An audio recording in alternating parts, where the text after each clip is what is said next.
I think a lot of people have misconceptions about social media, and when they think about social media, they just think about trendy videos and dancing and like all these crazy things come to mind, and especially when it comes to ads. Like if you talk to somebody about running ads, they have all these misconceptions. So I would just try to change your thinking from what traditionally you think of social media as and just approach it as a business owner. As a local business owner, are you tired of posting on social media with no real results? Maybe you're unsure what kind of video content actually gets customers, or if running paid ads is even worth it. I just sat down with Justin on the Business Builder podcast to break down exactly how local businesses can use video marketing and paid ads to turn views into paying customers. We covered everything from the biggest mistakes most business owners make with social media to the simple strategies that are generating real results for my clients. If you want to stop guessing and start getting consistent leads and sales from social media, you don't want to miss this one. Let's get into it. Nick, good to have you, man. Likewise, man. Good to be here. You just got back from Cabo, big mastermind meeting down there. Man, give us a little recap of that, if you don't mind. Yeah. So I was helping out a good buddy of mine, just film the event, get some content for his company that he works for, and just being surrounded. I know we talked about this before we started, just being surrounded by other business owners that are using similar marketing methods. So Everyone's running some paid ads, they're using content, they're using social media to build trust with their customers, to educate them, and then ultimately, grow their business, get more customers from that. Fantastic, because that's what we're all trying to do, man. I mean, I'm trying to do it. You're in it. Is your title like video marketer, or what do you call yourself if somebody says, what do you do? Yeah. So it's evolved. That's a great question. It's definitely evolved over time. When I first started, it was mainly videographer. Like that was my sole thing, was I will create video content for you that looks cool, that's attention grabbing, that kind of gets that awareness about you.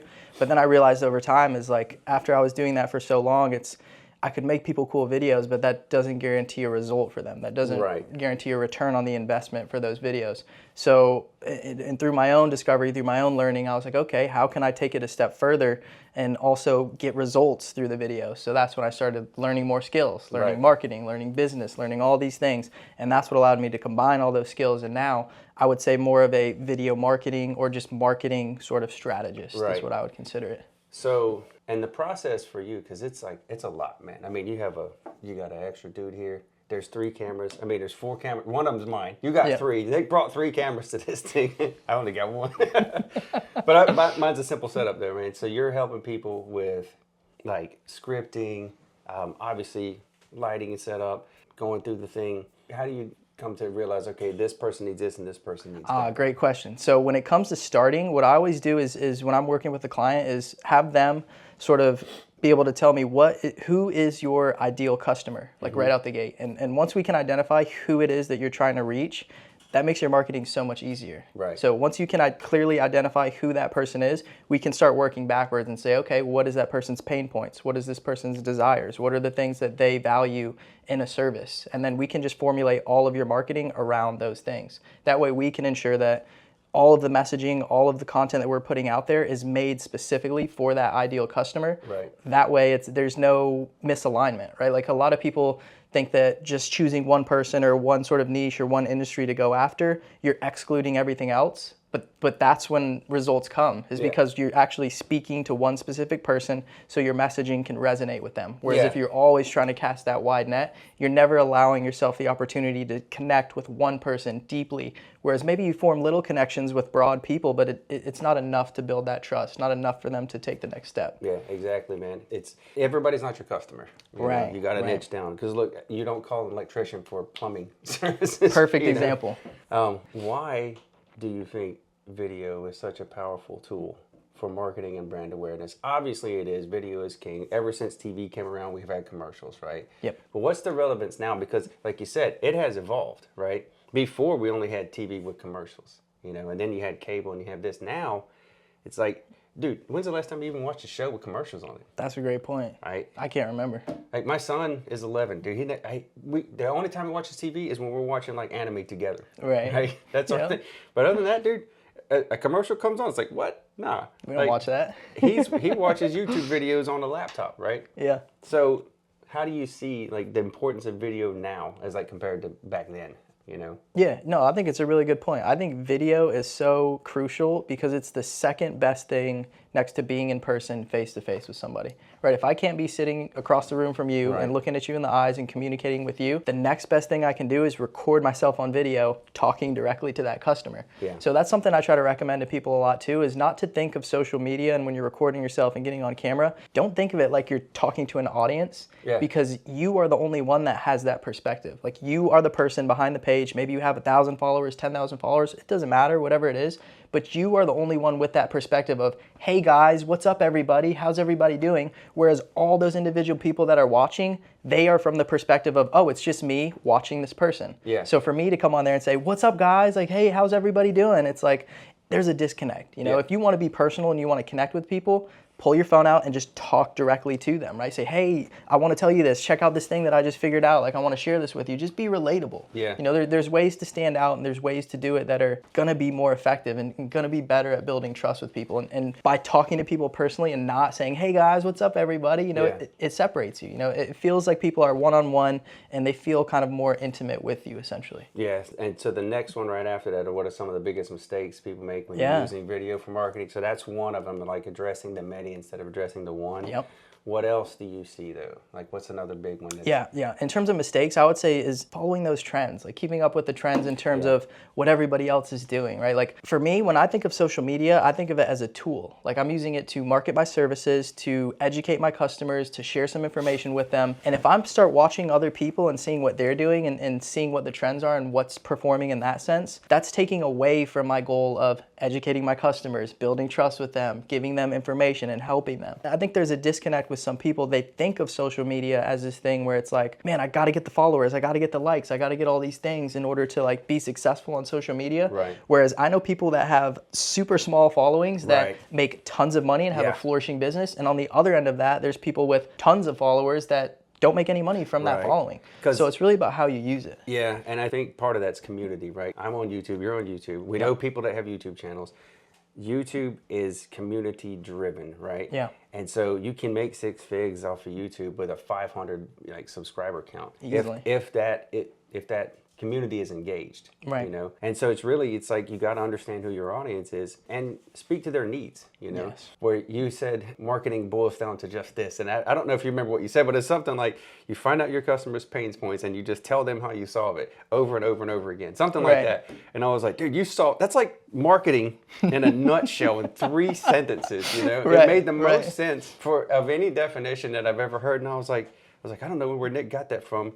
But he just kind of went crack, crack. It just hit it. I was like, and I'm like, yeah, that kind of is what it is. I can remember that conversation. I think what we talked about is that the true testament and the true sign that someone knows what they're talking about or is effective at communicating something is how few words you can explain something. Yeah. Right. If you have to over-explain and try to come up with all these reasons and tactics and reasons for why it is what it is, you're almost convincing yourself of it, right? Whereas if you know for a fact, hey, this is a principle. If I throw something in the air, I know it's going to come down. That's a guarantee. If you can have an understanding of something to that level and be able to communicate that to somebody else on like an elementary level, and I can just explain to you like you're a 5th grader, like, hey, this is how this works. That really shows the comprehension. It shows that you understand it because you don't have to dress it up. You don't have to over-explain it. You don't have to give 1,000 reasons why it is what it is. You can just clearly state like, hey, this is how this works. Right. I just get on your page and just watch your stuff as an informational thing. I'm like, it's informative. You know? It's informative. It's educated. Like, if you were wondering, just check out the Instagram page, man. I think it's fantastic, right? I'm not, because the thing is, I'm looking at your stuff and I was like, man, I want my stuff to look like that.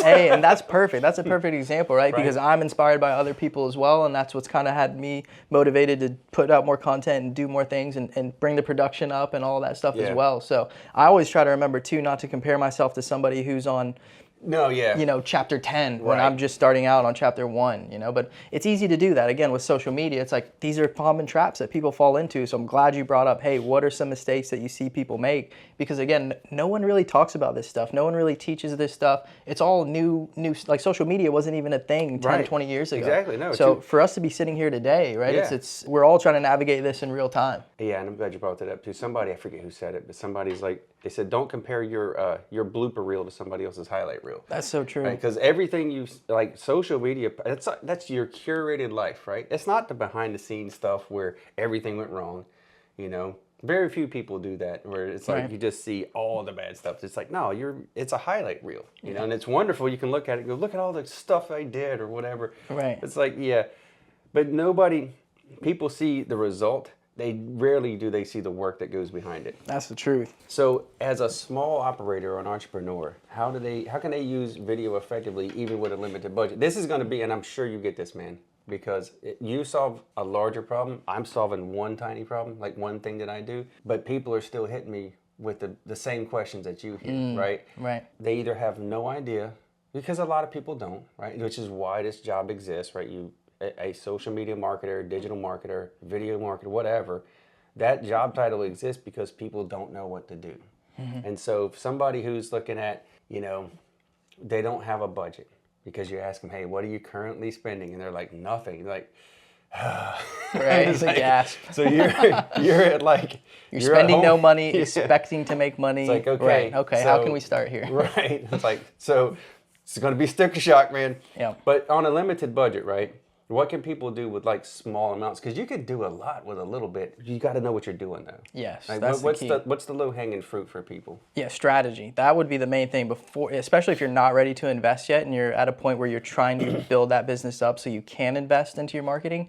Just approach it with the strategy, right? A lot of people think, oh, I have this little nest egg, I'm just gonna put it into like boosting a post or something like that. And again, no one really teaches these things, so there's no way for you to know, but boosting posts is a very specific thing. It's just getting you reach. It's getting you engagement, right? And if you don't have an ad that is structured to really be put out in front of an audience where you can grab their attention, talk about their pain points, and present yourself as a solution, there's no strategy behind just boosting a post. Yeah. And a lot of people will just take an organic post that's already on their feed, and maybe there's just some B-roll footage in it, or there's no one in camera talking, and there's nothing like that, and they're boosting that post and expecting to get customers from it. Right. And it's like, you got to keep in mind, again, no one teaches this, and I understand that, but if you're putting something out there and you're putting ad spend behind it, you're just amplifying what's already there. So if you don't have an effective video to begin with, and you spend money on ads to boost that out there, it's not gonna magically start performing well just because you put ad spend behind it, right? If you don't have a good ad creative to begin with, then you're not gonna see results regardless of how much you spend on it. So you gotta go to the root of the problem and not say, okay, well, boosting posts doesn't work.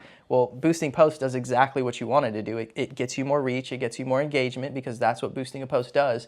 But if you want the end result of getting more customers and getting more leads from your video, then you have to structure that video in a way to where it can get you to that goal. Right. So low hanging fruit, I would say, is go to my page, start consuming my free content, because that's everything that I have there is on my YouTube channel, on my Instagram, is all about how to create effective videos to start marketing your business, to where if you implement all those things, you will start to see some customers and get some cash flow coming in, and you'll be ready to invest in your marketing by the time you implement all those things.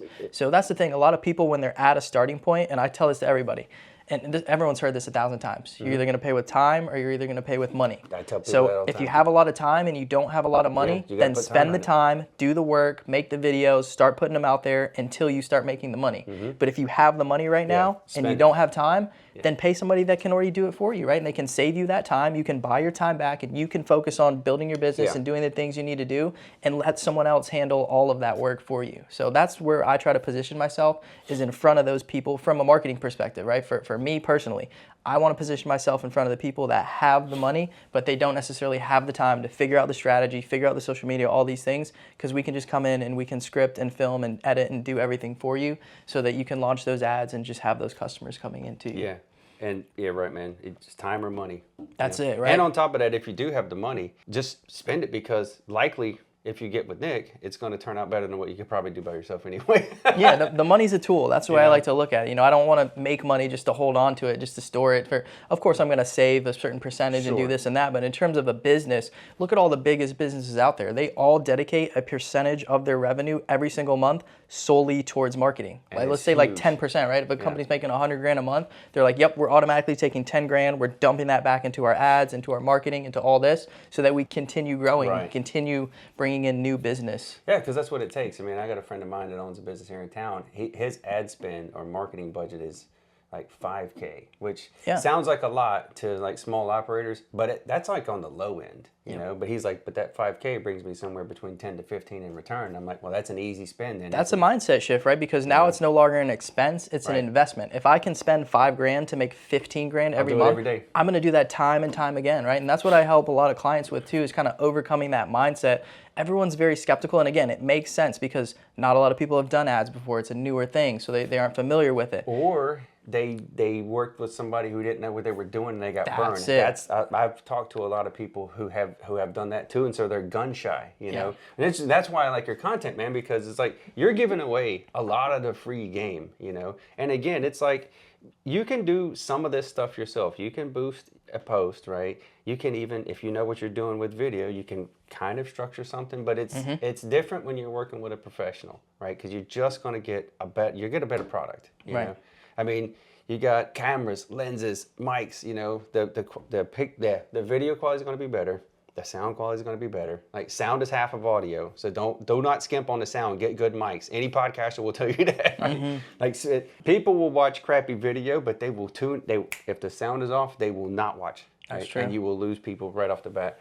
So, what types of videos work best for businesses looking to attract or convert new customers? Yeah, that's a great question. I would say you need to be very intentional about the types of videos you're posting and where they're going to live. So, again, we talk about ads a lot, and a lot of people approach me and say, hey, I have this post on my feed that I posted a month ago, and it did really well. It got more views than all my other ones. Should I just run that as an ad? And it's like, you need to be specific about and intentional about what each video is intended for. So if I'm running an ad, the main goal of that ad is to get new customers' attention, right? And present a problem to them, present a pain point to them, and then kind of position my client as the solution to that problem. And then follow that up with a call to action. Like, hey, if you want to learn more about this, if you're interested in learning how to do this, just follow me, you know, check out the rest of my content. Something along those lines. And it's structured in a very specific way.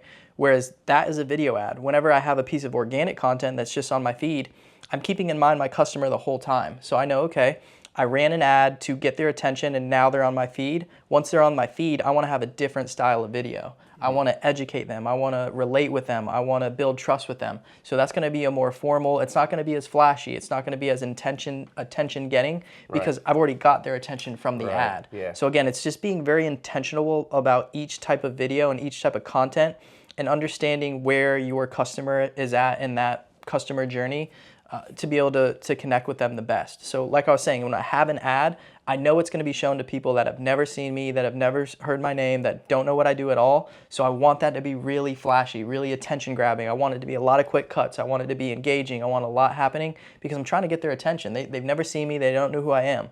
So I got to hit them hard with the messaging. I got to hit them hard with the visuals to kind of grab their attention. But once I get their attention on my feed, like I was saying, I want to have content that's more relatable, that's more educational, that kind of positions the client as the authority. It's showing them, hey, look, like, I understand how to do this. I'm the expert in this. Here's what you can do, right? It's just educating. It's building that trust. So the ads is maybe only 25% of what's actually happening. And I've talked about this before. Like, I don't mind if people see my ads, if people see my clients' ads, because that's the goal, right? We want them to be out there and be seen by people. But I think what people maybe misunderstand is that they could just copy an ad or copy a script and run it themselves. Yeah, that's what I said. I was like, dude, I want to copy that stuff. It's literally like the messaging. And go for it, right? I tell people all the time, you can do that, go for it. But keep in mind, that ad is only 25% of what is happening, right? Like, so much more is happening downstream of someone seeing that ad, whether it's being nurtured through a YouTube video or through organic content or getting in the DMs, building trust and starting conversations with the clients. It's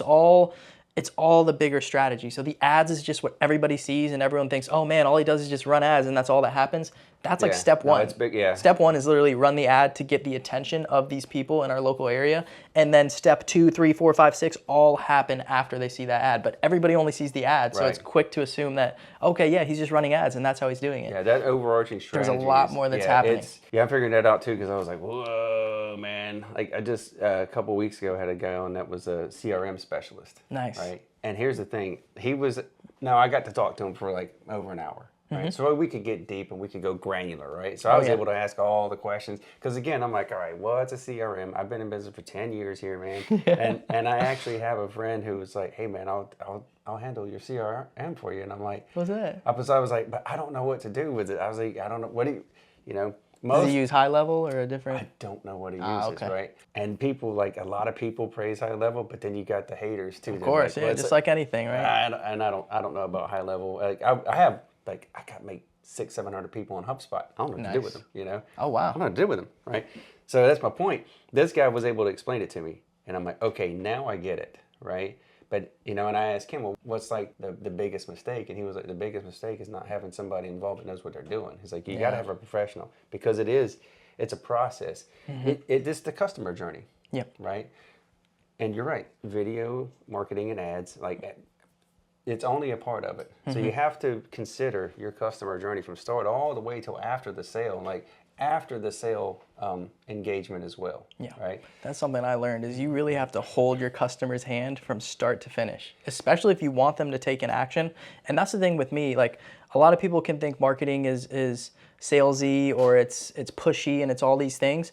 From my perspective, I know that I have a skill set that I can help a specific person with, and that's why I target these local service businesses and work with them specifically, because I have a skill set that I know can get them results. Yeah. So I almost feel like it's my job, like it's required of me to, if I know I can help this person, then let me hold their hand, let me walk them through the process, because again, you can't skip any steps. They need to go through that process of building trust and getting nurtured so that they're warmed up and comfortable and ready to buy.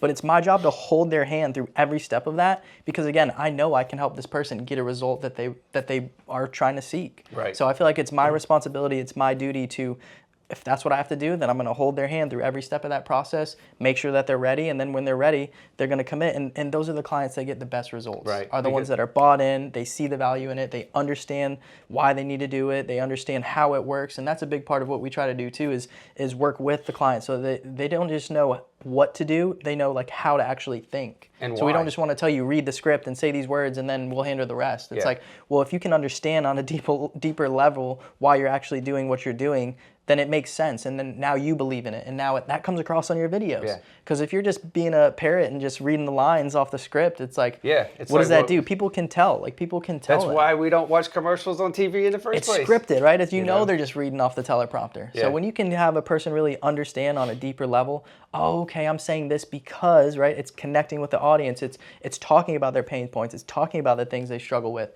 And think about it from your own perspective. If you ever hear or see an advertisement that resonates with you, I guarantee you it touches on a pain point or it touches on a subject that you're personally interested in, and that's what piques your interest, right? That's good marketing, whether you are aware of it or not, right? Whatever you fall subject to is the same sort of marketing strategies that you can use to, again, get in front of your customer, right? It's on the most basic level. Like, we have the skill set we know we can help somebody with, but how do we get their attention? How do we get them to realize, okay, I'm a trustable person, like I'm someone that you can work with and that can help you through this process.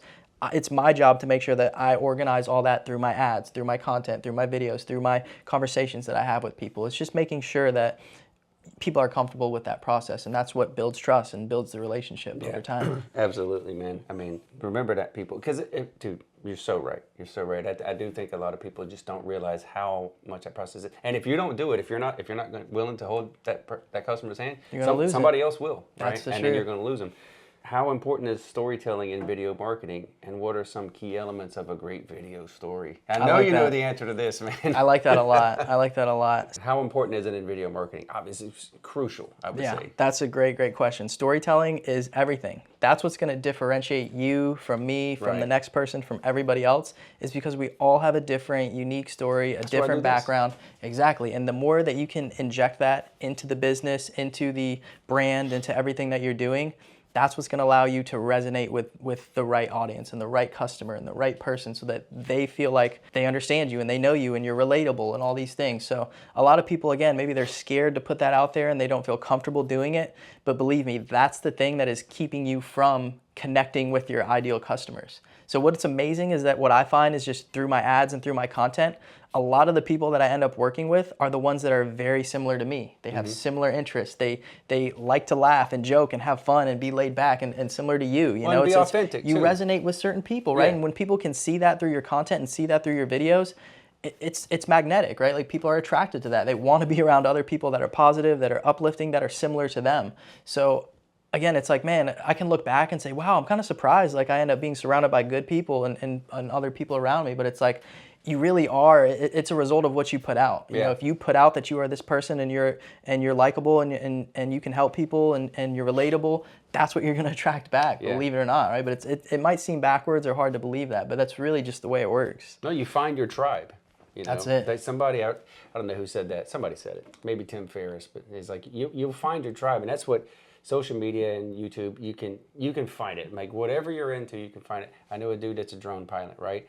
Go to YouTube and type in drone stuff. Like you don't know how many channels are out there for drone stuff. I was like, whoa, I can't. There's a lot, right? I love that. You can always go down the rabbit hole, man. There's whatever niche you're in. Yeah, it's there. It exists, and you can find it. All right, so you're on social media. I don't know if you specialize in that only, but I know that you're very skilled in it. So what role does it play in successful video marketing strategy? I mean, obviously you have to be where the eyeballs are, right? Right. But outside of that, that's the obvious one. Like, why else is that important? Yeah, just looking in the modern landscape of things, I think the old school approach and the old school ways of just different methods, you know, like building a website or running traffic to a website or doing all these things, people get accustomed to that, you know, so things change, things evolve, and just the way with everything's going, we know that social media isn't really going anywhere. Like it's here to stay. Yeah. So again, it's just how quick can you accept that and adapt to it and start using it to your advantage, right? A lot of people, maybe, I don't want to say the older generation, but just in general, right? Like people are opposed to new things. Like they don't want to adapt to new things. They don't want to learn them. They don't want to mess with them.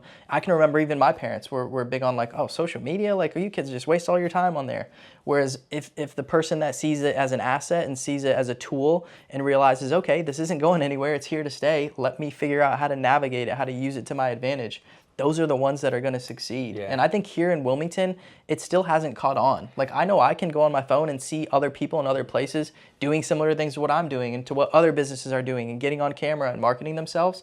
And I think it's the easiest time it will ever be here in Wilmington to do that because it hasn't really caught on yet. You're right. So if you can get in there early and figure out how to do it with the right strategy, you're going to blow everybody else out of the water because there's no competition right now. Yeah, you're exactly right, man. That's why people will seek you out, you know, and some of the people who are coming to me because again, they want the content, they want to be able to be seen. And it's like, yeah, we're here, I'm here for it. Like I want to help you get it out, especially if I believe in you, because I'm like, I'm not going to sit down with anybody I don't believe in. Right. You know? So it's so cool to see that shift though, that even that there is a demand for it, right? I try to think of things in terms of like the marketplace will always tell you what is in demand. Like maybe I have a certain skill set that it was videography when I was starting. And I thought, okay, let me try to put that skill set out in front of people and see if there's a demand for it. But what I realized is that the real demand is in getting a result, getting customers. So not necessarily just cool videos. And I could go and pitch to business owners and say, yeah, we'll shoot you some cool content and make your brand look good. But if I dug a little deeper and asked, okay, like what do you think you need the cool video for? What do you think you need the cool content for? And they'll say, well, I want to look more professional and look more trustable in front of my customers. And I say, great, okay, well, like, why do you want that? It's like, well, I want more customers to buy and become customers, right? So I can actually grow my business. Mm-hmm. So boom, just through asking questions, you can kind of get to that deeper desire that they have. Maybe they're going to tell you at face value, yeah, I just want some cool videos to look cool. But really, if you ask some more questions, you'll come to the realization, like, they really want to grow their business. They want more revenue coming in the door. So how can I make my skill sets align with what they want? Like, I needed to learn more skills. I needed to know that just making cool videos isn't enough. There needs to be a strategy behind it. There needs to be a way to actually produce leads and produce clients that will come into the door for them. Right. And that's kind of just how it's evolved over time. And it's cool to see that social media is here and like a lot of people are doing this now and it's catching on. So it's good to see that there's a demand for other people that want to learn it and see what it's all about. I mean, there's so much growth there. So when you started to have that mindset shift, like, who did you just figure it out on your own, or did you seek out mentors? Yeah, that's a great question. So for me, a big jump for me was hiring a mentor. So the first time I worked with somebody, I learned so much information. And what I can tell you is that I'm still trying to figure out myself whether it was the mentor itself that actually gave me that unlock to learn all this information and implement it, or if it was the monetary investment where I was like, okay, this is a little bit uncomfortable. Yeah. I don't know if I really want to do this. Yeah, like, that's why they do it. That's the thing. Because you have to you literally got to put your money where your mouth is. That's the truth. Because otherwise they won't be invested. I will tell you, that is doing that buy-in for myself is what has allowed me as a business owner to confidently pitch my services at a price where I'm like uncomfortable saying it. I'm like, I don't think this is, I don't want to say it. Like, I don't want to say it. I really don't want to say it because because I'm uncomfortable saying it. Yeah. And it's so funny because as soon as I made that investment into myself, now I see the value in it all of a sudden. So for me, it's a disservice. Again, if I tell somebody, hey, look, it's this price and it's discounted, I know that they're not going to be bought in. I know that they're not going to feel that pain to where it's like, okay, yeah, I can easily pay that amount and you just do it all for me. They're not going to get the best results. Yeah. So it's got to be that perfect balance of, okay, they need to see the value in it, but they also need to feel a little bit of pain, right? I don't want to say pain, right? They need to feel something like they are a part of this. They're like, okay, like this is an amount where it's like, I need to make this work, essentially. And those are the clients that get the best results. You know, business is all about risk. And again, calculated risk. You need to be smart about it, right? But at the same time, if you can see it as an investment and you see a clear plan laid out as to how you're going to recoup that investment, it becomes a no-brainer, right? Also, you're spending that money one way or the other, either in time lost there or you money go. lost. That's what a lot of people don't think of, the flip side, Dude, the opportunity cost. Yeah, because it's almost your marketing budget is almost like paying an employee, but this is So going to get true. a return. You might have a bad employee, right? Yes. And you're like, what am I paying you for? Well, if you do business with an ineffective market, it's the same thing. Yes. Right? So it's like, and the thing is, oh, well, that social media marketing, that's all crap. It's like, no, you just didn't work with the right person, you know? I think all the decisions come back to that. It's like the pain of staying the same has to outweigh the pain of change. Otherwise, you're not going to change anything. Exactly. So you almost have to go to that extreme, as crazy as it sounds. You have to go to the deep end to realize, okay, I need to change something. I need to bounce back. And maybe that's different for everybody. Not everybody has to go to the bottom of the bottom to realize, hey, I need to change something.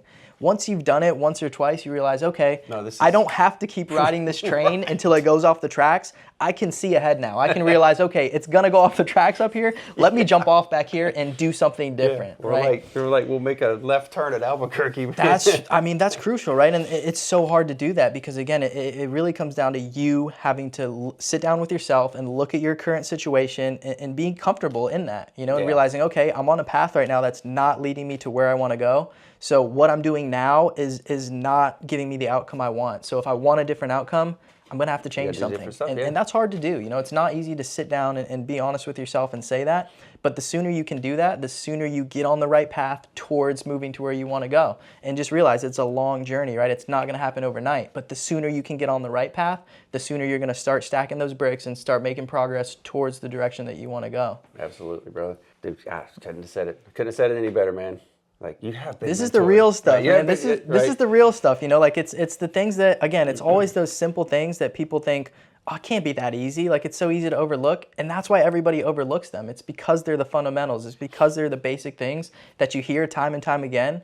But don't you think there's a reason you hear them so much, right? Everyone talks about the same simple principles. If you just do those things and drill them in, that's really what leads to success and progress over time. Consistency, right? Consistency. It's a big one. Common sense isn't common. You know? Yes, So, it's not so common anymore. What are the must-have tools or equipment for businesses getting started with video marketing? Well, obviously you got to have a camera. Right. I mean, look, you can. The low-hanging fruit is the thing in your pocket, right? Yes. You can do a lot with an iPhone or a good Samsung phone, you know? Yes. Because the cameras nowadays are just nuts, Yep. right? And you can get pretty decent audio out of it, too. Yes. So that's your low-hanging fruit. But other than that, like, what do you think are the must-have things? I have a really funny story about this, actually. So I'll tell you about this. So when it comes to the equipment and the gear, I want to change people's perspective and have them actually think about strategy first and about what it is that you're actually trying to accomplish and how you're trying to accomplish it. So when I was starting out, I started my Instagram page in September of 2024. It was a brand new account, and that was when I was trying to build up to help market local businesses here in Wilmington. And what I was doing is I started running ads right out the gate to build the following, to get some awareness around what I was doing. And a lot of those initial ads were very scripted. They were very professionally filmed and well lit and good audio and all these things. And those ads did well, you know, they performed okay. But it wasn't until one day I was randomly inspired. Like, I just had an idea. I was driving the car, I had an idea to film a video. So I pulled my phone out, I recorded the video right on my phone, ran that one as an ad, and that was the one that performed 10x better than all the other ones, and still to this day is performing well. So that one outperformed all the other videos, and it was just shot on my iPhone, no mic, nothing. The audio was probably not that great. Right. But again, it's the message and the authenticity and the strategy behind it. You know, there's something to be said about going off script every now and then. You know, like, I'm not saying everything, and when I say scripted, I don't mean like word for word reading something. It's more so following a framework. So in my mind, just having done the scripting and reading off the teleprompter enough times, I knew that framework in my mind. It's like, okay, I want to call out the audience first. Then I want to bring up some sort of pain point. Then I want to position myself as the solution to that problem. Then I want to have a call to action. So in my mind, I knew all these things. So it almost became second nature to say, okay, I've done the reps and I've gone through that process of filming the professional scripted videos enough times to where now I can just pull my phone out and be able to do it on autopilot. So believe it or not, in terms of the equipment and the gear and all those things, I think that's just an added bonus, like a cherry on top. But if you don't have a good strategy and you don't have good messaging to begin with, then it doesn't matter what you film on. You could film on a Hollywood camera with the best production, with everything, but it's not going to be as effective as if you just have good solid messaging and a good solid strategy behind the videos that you're making. Yeah, there's strategy. Again, strategy.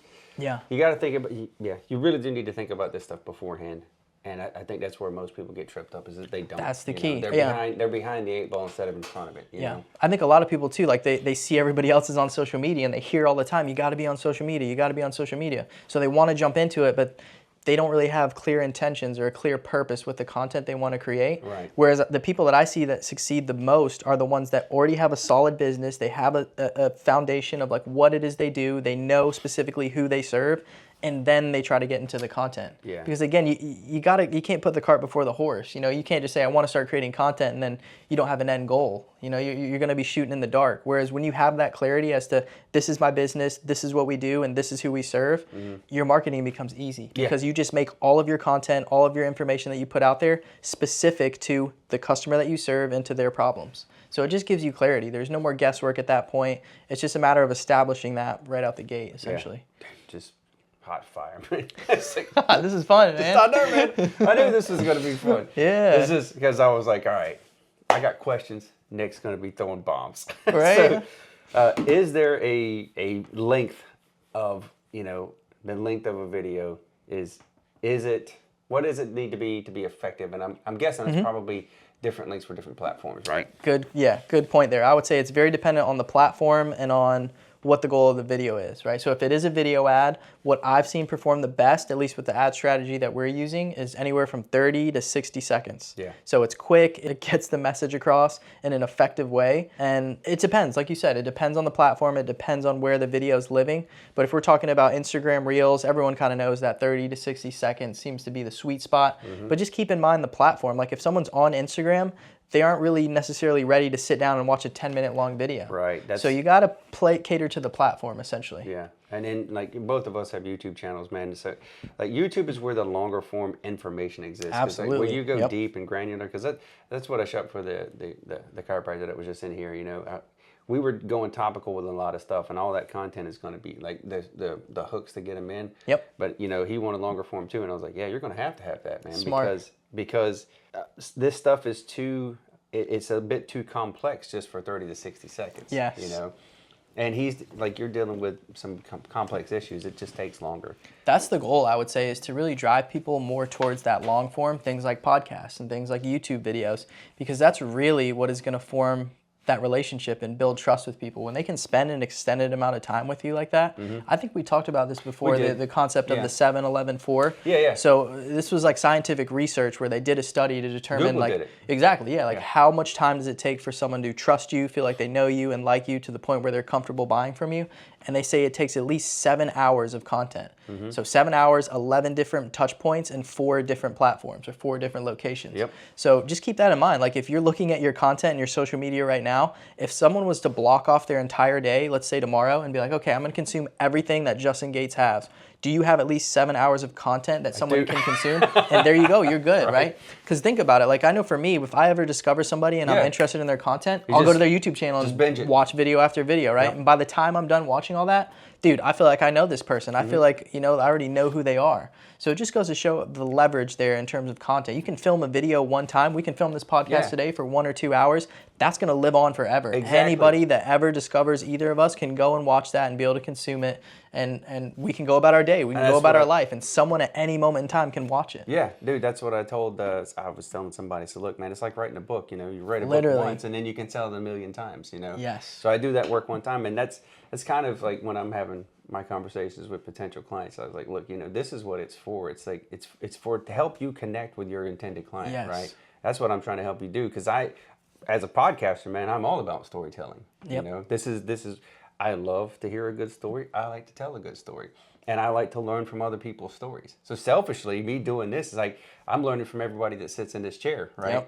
Yep. Because again, I want to, like the success that you have, I want that. So I'm like, I want to pick Nick's brain and get in Absolutely. there. I mean, it's likewise. Right? There's always something that I try to approach things from like a student mentality. Like there's always things out there. I don't know everything, and I know I don't know everything. Yeah. But if I want to learn more, I got to talk to people that know things that I don't know, and I got to look at different perspectives and mindsets and ways of thinking, and that's just going to help better me overall. So as selfish as it might sound, I feel like I'm taking a lot away from this too. Thanks, you know? man. I appreciate that. Yeah. All right, now some good stuff, man. Can you share a success story where the video significantly boosted a client's visibility and growth? I like this, man. I like this, especially for the clients that have not ever run ads or done anything or put themselves out there like that. Yeah. Just that feedback. I mean, it's in my mind, I want to say it's so easy. I understand it's not easy. Maybe it's simple, but just the strategy of just running an ad that's targeted locally. Like you can go into the Facebook Ads Manager and tell Facebook, hey, look, I only want this ad to show within a 10-mile radius of my location or a 20-mile radius of my location.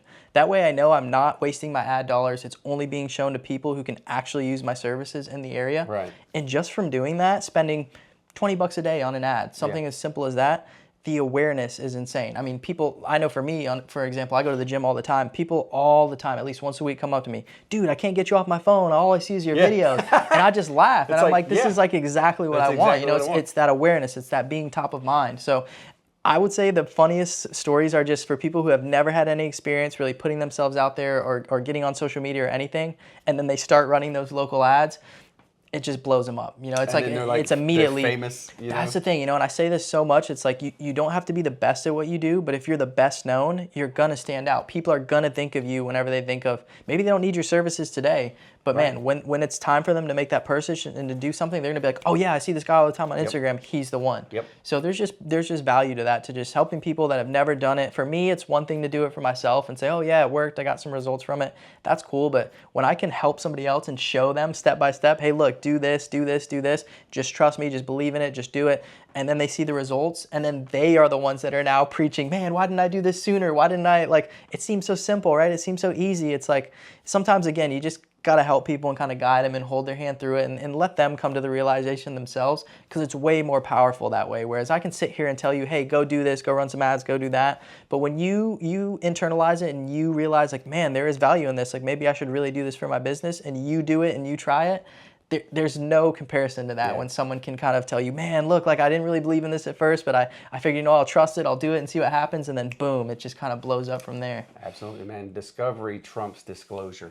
Yes. You know, and so when they do it on their own, they're like, oh, that's the real shift, man. That's the real shift. Because I can sit here and tell people all day, go do this, go do that, but it's like, people naturally are defensive. You know, if I tell somebody to do something, they're gonna be like, who's this guy? Like, what is he trying to tell me to do? Who's Nick Rizzo? It's exactly. It's like I almost wanted to come in and be like, it's like, hello, my name is Nick Rizzo. You may have seen me on your feed. I like that, right? I like that. Let's run that back.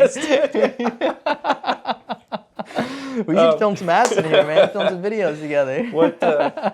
What trends do you see shaping the future of video marketing, and how can the businesses stay ahead? I like this. What do you think, man? Yeah, I would say just getting on camera, right? Like something that's gonna differentiate you, right? Whether, I know for me, it's that's my thing. Is like, hey, get yourself on camera, talk directly to your customers, because of course that's working for me right now, and I want to help other people do that and feel comfortable with that. Because again, like I think a lot of people have misconceptions about social media, and when they think about social media, they just think about trendy videos and dancing and like all these different, like all these crazy things come to mind. And especially when it comes to ads, like if you talk to somebody about running ads, they have all these misconceptions. So I would just try to change your thinking from what traditionally you think of social media as, and just approach it as a business owner. Be like, hey, look, this is my service. This is the specific person that I serve and that I help. How can I get through to them? How can I deliver a message to them in a way that they trust me, that they know me, they like me, and then they're comfortable enough to buy from me? So I just think changing your perspective about it, and I just see kind of everyone getting on camera and talking to their customers. That seems to be like the way that things are heading, because again, it's almost like you're doing exactly what you do in person with somebody. Yeah. You're just recording it on video and doing it that way. Yeah. So instead of going one-to-one and doing that interaction with someone, you can go one to thousands, millions at one time, right? It's the leverage factor there. Yeah. I think it's why people are going to stand out is because 90% of people don't feel comfortable with it. They don't like how they look on camera. They don't know what to say on camera, and that's enough to keep them from doing it. So again, if you can jump in and do it with a strategy, with an actual strategy behind what you're doing, you're going to see results with it. Dude, that's what I've been telling people. First kid in the pool gets to make the biggest splash. There you go, man. It's so funny how all these things, like, they make perfect sense, right? It's so weird. It's right there in front of our faces, but it's easy to overlook. How do you see AI fitting into this whole thing here? Because now, like, dude, people are having like faceless channels. Oh, yeah. You know, because now they got the thing where you can just take a few pictures of yourself and create AI generated videos. Yep. And I'm like, that's coming and it's not going to be stopped, right? But I don't think that AI yet can reproduce the authenticity that you can do if you're just two people sitting here, or if it's 3 or 4 of us. You know what I mean? Right. Maybe it can in the future, but I don't think it can now. And the currency of social media and video marketing in general is still its attention and authenticity. Yep. You know? And even though AI is coming, and some people are going to lose jobs, man, right? A lot of people are going to lose jobs because of AI. For sure. But I think for video content, it has to be authentic. And I don't know if AI can reproduce that or displace us. Yeah. What are your thoughts? I agree. I think the people that will succeed are the ones who can see AI, at least today in the current landscape, who can see it as a tool and figure out how to use it to their advantage. That's what I was thinking. That's the way I see it. I don't really look at it as competition. I don't necessarily look at anybody as competition, whether it's another marketing agency or another person in a similar field, because you just got to know how to use things to your advantage. You know, again, the reason I don't see people as competition is because what I teach is different. What I help business owners do is different from what everyone else is doing. You know, I'm helping them specifically with Instagram, specifically with local ads. So even if you are a marketing agency, you can still market yourself and get clients for your business through the strategies that I help business owners with. But you just got to look at it from that perspective as like, I don't see anybody as competition. I can really help anybody when it comes to their marketing. And when it comes to AI, I think of it the same way. I don't necessarily see it as competition. At least now, I'm sure it is going to get to the point where, okay, it can do things better or enhance things or get rid of those jobs that some other people that were doing in the past. But I think it's just a matter of using it to your advantage now and seeing it as a tool, because it really can streamline different processes and different things in your business to help you and benefit you. That being said, have you integrated any AI stuff as far as like the customer process and journey, like outsourcing 100%. something? Yeah, because I got to know this stuff, man. Because 100%. dude, I already know. I'm like, all right, I need to outsource certain things. Yeah. I want some stuff automated, and like again, like I'm using you as the example because it's perfect, man. Because it's like, if you know you leave you like something and leave a post and it's like it's a response, and I'm like, oh man, Nick is on point. He's on fire. The touch points, right? The follow-ups, it's huge. I like what you're saying with AI. So here's some game I'll give you right now. So when it comes to AI, one of my favorite ways to use it is with discovery calls or strategy calls with clients. And what it does is while we're having a conversation on a Zoom call, it's taking notes and it's recording all of the audio and everything that we're talking about within that call. Right. And then as soon as we hang up that call and it ends, the AI note taker will create a summary and it'll send it to myself and it'll send it to the prospect so that they can see clearly everything we talked about in that meeting. And I love it because it breaks down, hey, at the very top, here's some action items. So here's what happened. Here's like the next steps that we talked about. And then it's also going to talk about the key highlights of what the conversation was about. And it's going to break down everything line by line. But what I love about this and why it's so effective is that once we take a client on and we onboard them, we'll have an onboarding call, and that's where we'll lay out all those things we talked about. We'll talk about, hey, who's your ideal customer? What are their pain points? What is your service offering and why is it valuable and what makes you guys different and all these things. And we can talk about that together on the call, and the AI will create a summary of that, and I can use that summary and I can feed it into ChatGPT or Claude AI or one of these other AI softwares.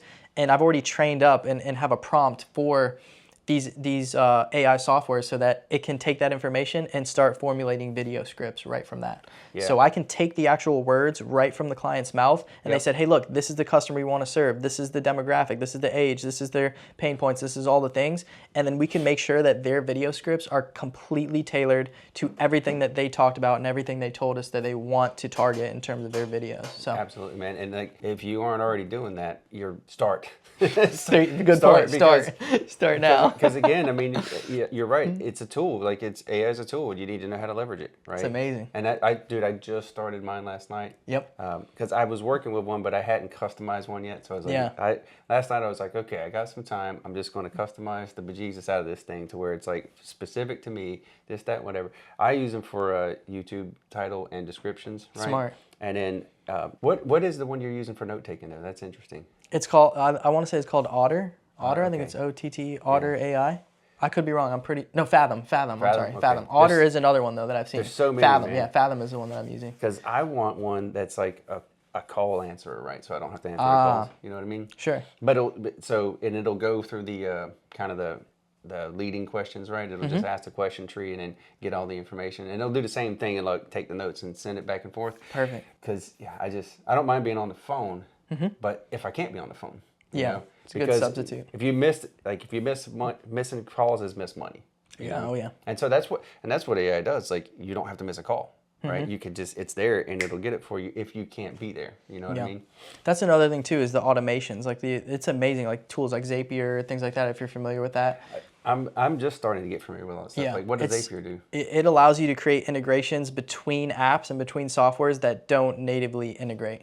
So let's say if you're running like a lead format on Facebook and you're getting leads coming in every day, you can set up a Zap to where whenever that lead comes in, it goes directly to your CRM and then it sends you a notification.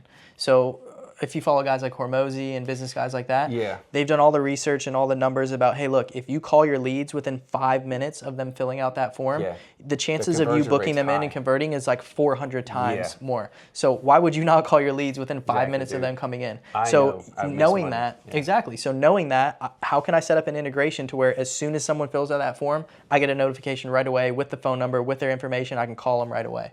And that, again, it's just becoming more efficient and learning these things is what's going to set you aside from everybody else. But so the person you got hired to answer the phone is not answering the phone. That's a problem. They're out of there, right? You're literally losing money. You're losing money. And that employee, if they're not doing it, if they're not pulling their own weight, then you could outsource it to an AI, Zap, man. And you can replace that job with AI. That's your employee, but it's coming, man. That's coming. That's the amazing thing I would say about today, like the business landscape of today, is that we all have access to social media. We can all film podcasts. We can all run ads. And this is what all the top players are doing. Look at Apple and Google and all these big, huge companies. It democratizes the playing field. We're all playing on the same platform. We can all make content. We can all put it out there. We can all do it to some extent. It's just a matter of learning it and understanding it and finding a strategy as to like how to go about what you're trying to do. But I see it as the great equalizer. Anybody can do this. Anybody can jump on camera. Anybody can put some mics on and sit in a room with some lights in front of you and talk for an hour and go post it online. Anybody can do that. Some of you shouldn't, but that's fair. Some of you should not be. Right, just because you can doesn't mean you should. But just know it's an option. What do you want to talk about sales or anything along those lines? Anything? I know we talked about it before on our call. Yeah, well, just strategies, techniques, or even so let's or whatever you think's beneficial. You know what? Here's something that for me, like me selfishly, this is what would help me. So going from lead generation, once you get the lead, and again, we're talking about the follow up, right? For me, it was like, okay, now I've got people, like I ran the ad, I get some attention, people are contacting me. Now it's like, okay, and you were like, look, if it's a broad ask, you get a broad response, and and they're less qualified.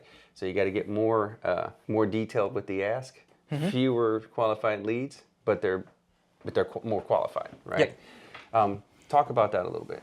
Yeah, so you can qualify within your conversations with them. So if they're not qualified through the ad, and let's start at a broader level. So what we were talking about is generating leads in general. So if you have a broad ad that casts a wide net, you're going to get a lot of throughput. So you're going to get a lot of people coming through that ad, and then you're just going to have to qualify them further down the road. So whether that's through a conversation, you call them, you DM them, you message them, you'll have to qualify them then, which that's not a problem necessarily, because initially you just want to validate that the offer that you're putting out there and the ad that you're putting out there, there is demand for it. So we're getting a response, right? We're getting people fill out the form.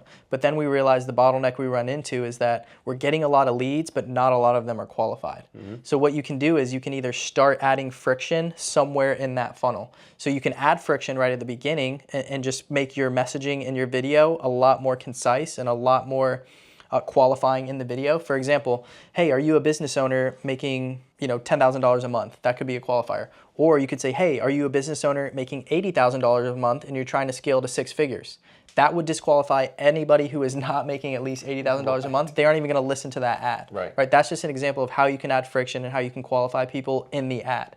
Whereas if you're just getting people through and then you want to qualify them in the DMs or in a conversation with them, you just have to ask those questions like, okay, what are you currently spending on marketing now? And just whatever the qualification is, for every business, it could be different. But if it's like, okay, we're offering a higher ticket service, so we need to make sure that you're financially qualified and can actually invest in something like that, then you could just qualify them by asking them those questions before you jump on the call. But I think the smartest way to do it is exactly how you started. Just start broad and cast a wide net and make sure that people are coming through that. And then once people are coming through, you realize, okay, now they're not all qualified. How can I refine that? I can either refine it by qualifying them as soon as they fill out the form and talk to them then and disqualify the prospects that aren't ready, or I can just go back and shoot a video ad that's more has more qualifiers in it to begin with. And again, the trade-off, like you said, would be less leads. Essentially, you won't have that same volume of leads, but the leads that come through are hopefully going to be more qualified. Which one do you think is more effective, or is it just like a case-by-case basis? Yeah. It's again, like if you want to optimize for those qualified leads and you already have somewhat of an established business, then I would say go ahead and qualify within the ads, because you're not necessarily just starting out and trying to cast a wide net and get whoever you can get. But if you're at an earlier starting point and you're just trying to get people through there, you're going to learn those skills as you're coming through. You're going to learn how to qualify people and even how to talk to people that maybe aren't as qualified, but you can still sharpen those skills of having the conversation and going through the pitch and going through the discovery process and doing all those things. So it'll help you kind of learn those skills throughout.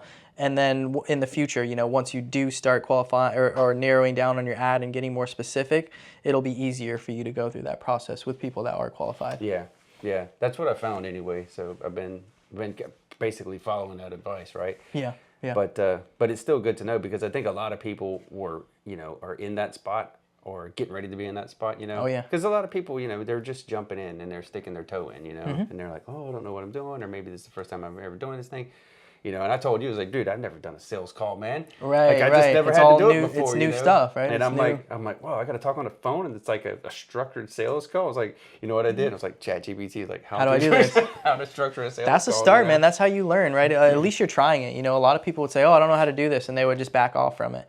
But it's like once you figure it out, that's how you learn. You got to try something, and even if you do just go on ChatGPT and come up with a random script, you're gonna get feedback, right? You're gonna take that script, you're gonna get on the call, and you're gonna say everything that it says. You're either gonna get the sale or you're not. If you get the sale, hey, it worked out. That was a great script. Exactly. If it didn't work out, hey, we need to go back to the drawing board. We need to learn more. We need to plan this a little bit better next time. And that's how you get better over time. You can't expect from day one, the very first call, to be boom, 10 grand deal close, hit it out of the park. It won't be that, man. It won't be that, dude. That's you got to start somewhere. Yeah. You got to have some experience behind you before you can start doing stuff like that. You know what I mean? I think it's necessary. It's just reps. I think it's necessary. I mean, you got to put those reps in, because you got to become that person that can sustain that success once you get there. If you just fast track your way to the top and skip steps, you're not going to be able to maintain it. The ones that rise fast, they come down just as fast, because they didn't go through the process of building up over time and acclimating and really understanding what all goes into it. Stuff, Like you said, I just wanted to get some clients and have a little business here. I didn't realize I got to get on sales calls and I got to run ads and I got to do marketing. I didn't sign up for all that stuff. Right. Well, you got to be in alignment, right? If your goal is to have this business and do this thing, you got to look at what does that entail. What all do I need to do in order to actually sustain that and have that? And again, it comes back to what we talked about, is just being comfortable sitting down with yourself and having those conversations and realizing, okay, I want this business because I want to have more time freedom and I want to have more financial freedom and all these things in my life. But guess what? That comes with the cost. And if I'm not willing to pay that cost of having the sales calls, running the ads, doing the marketing, then I can't expect to have the result, the end result. You just got to be realistic about everything that's going on. And I'm empathetic to people because, again, like, no one told me this when I was starting out. I had that shock moment of like, wait a minute, I have to do the ads and marketing and content and all this stuff. I just want to have a business. Yeah. It's a very big learning process, but I think the sooner you can go through it and start, you'll start to discover these things. And then the ones who are able to stick it out are the ones that end up succeeding, and are the ones that are kind of get to that goal that they want to get to. Yeah. I think Hormozy said, he's like, he goes, everybody quits too early. He's like, give it a year. Man. Yeah, you we know? got to start thinking on a different Give it a time year. horizon. Yeah, we're thinking in minutes and days. Like I want it in an hour. I want DoorDash. I want it right now. Yeah. Whereas like, man, if you want to be realistic, you gotta stick it out, man. You gotta start thinking in years.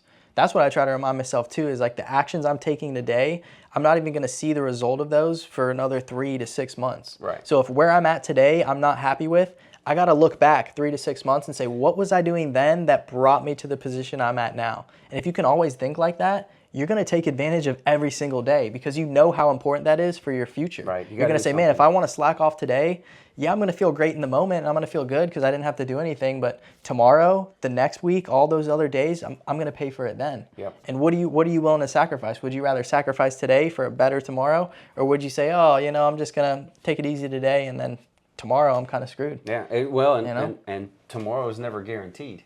That's a great way to look at it too. Right? So hey, we might as well make the most of tomorrow, today. Man, we got to make the most of today. That's it. It's just you got to change your mindset. You got to be able to think like that, and it's not easy for everybody. So I am empathetic. You know, not everyone's going to be able to think like that, and it's not easy. Well, I'll just leave it at that. Change is hard for a lot of people. Absolutely. Change is hard for a lot of people.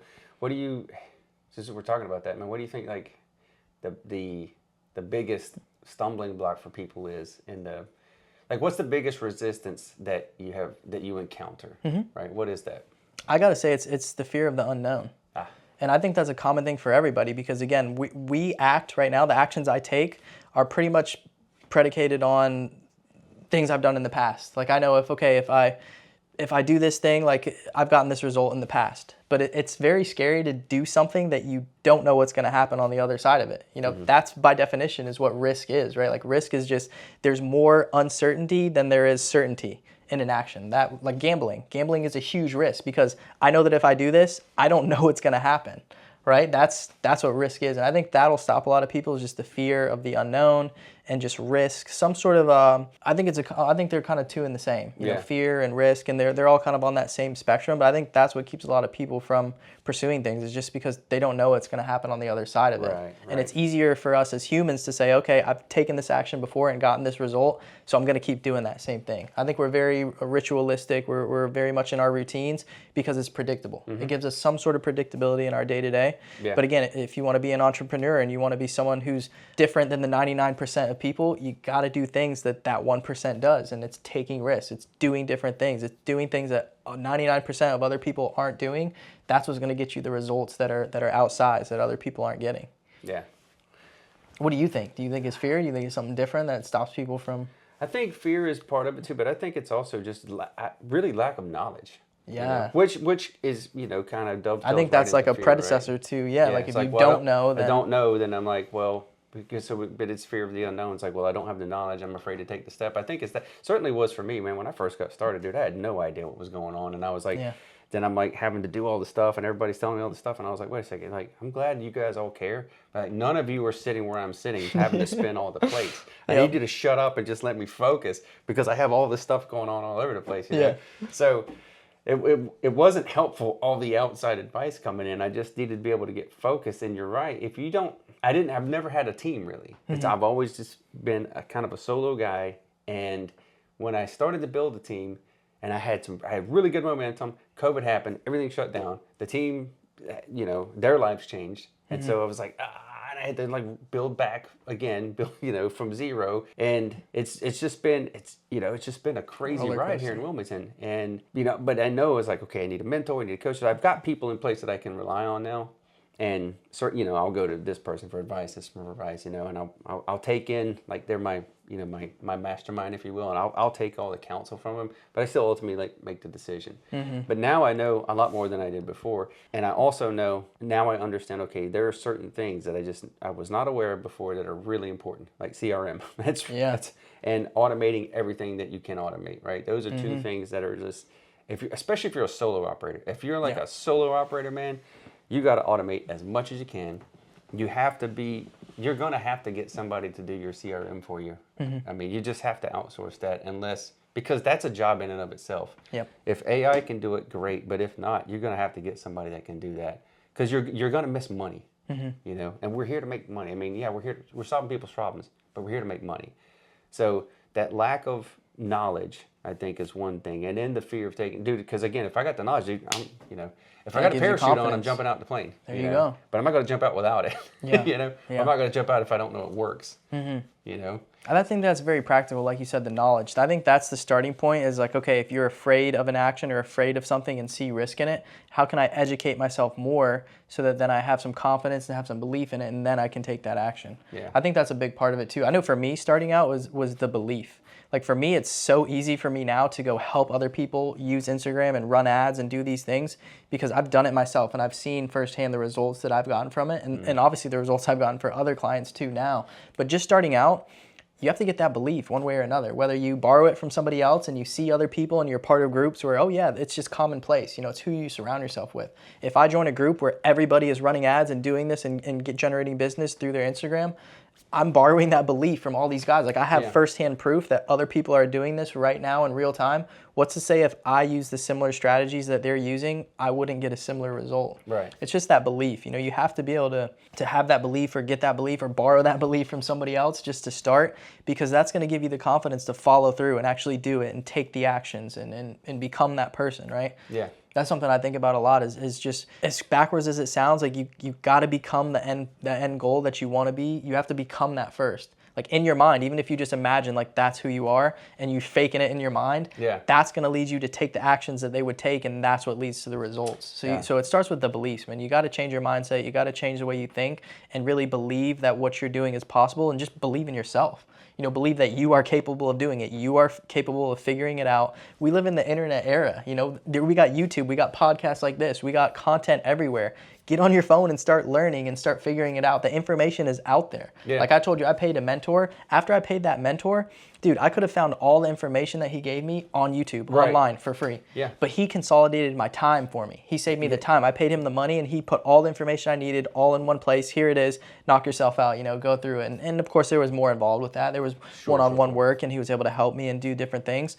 But it's just an eye-opener, to realize, man, like we live in the internet era. Everything we want to learn or find out, or if you want to learn a language, if you want to learn how to market on social media, go on YouTube. You can find free videos that'll show you exactly how to do it. I've told my kids, I was like, you can never ever say to me, I don't know. We're not allowed to do that. Pull out your phone and learn Google anything. It's like everything in the universe is like at your fingertips. I'm 52. I didn't have that.